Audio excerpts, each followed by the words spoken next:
Rema hari ini, Ibrani 12 ayat 1. Karena kita mempunyai banyak saksi, bagaikan awan yang mengelilingi kita, marilah kita menanggalkan semua beban dan dosa yang begitu merintangi kita, dan berlomba dengan tekun dalam perlombaan yang diwajibkan bagi kita.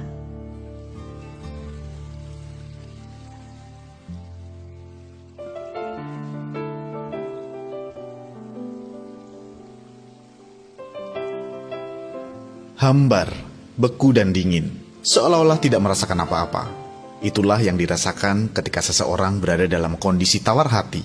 Tawar hati biasanya disebabkan oleh kekecewaan mendalam dan ketidakpercayaan kita akan rencana Tuhan di balik setiap hal buruk yang Dia izinkan terjadi dalam hidup kita.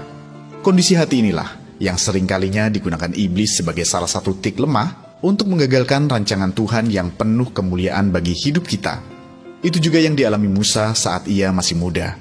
Musa begitu bersemangat karena ia tahu bahwa Tuhan memanggilnya untuk menyelamatkan bangsa Israel dari perbudakan Mesir. Sampai-sampai ia melangkah terlalu jauh untuk membunuh seorang Mesir yang memukul orang Israel. Namun kenyataannya, bukannya dipuji atau dibela, Musa malah dikecam oleh orang Israel lainnya. Musa merasakan kesedihan dan kekecewaan yang mendalam. Api yang tadinya menyala seketika padam. Ia memilih untuk mundur dan lari menyendiri di Midian. Bukan hanya karena takut kepada Fir'aun, tetapi juga karena kecewa terhadap bangsa Israel yang menolaknya. Seberapa banyak dari kita yang mengalami seperti yang Musa alami? Mungkin ide kita pernah ditolak oleh atasan atau rekan kerja kita. Mungkin yang kita lakukan justru dicela di saat kita berusaha memberikan yang terbaik.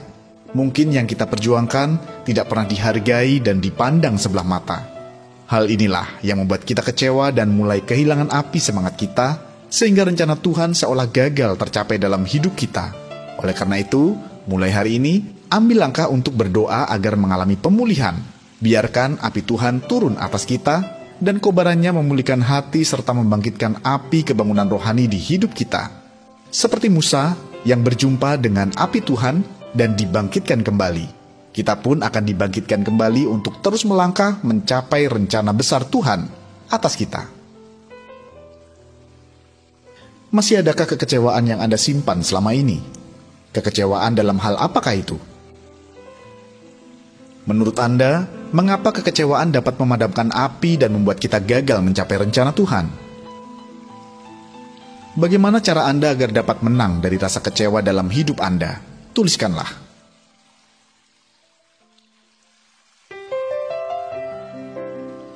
Tuhan Yesus, urapi mata rohani kami agar dapat melihat dengan jelas dan percaya pada rancangan-Mu atas setiap kami, sehingga kami boleh dilepaskan dari setiap perasaan kecewa dan berjalan dalam menggenapi setiap rancangan-Mu.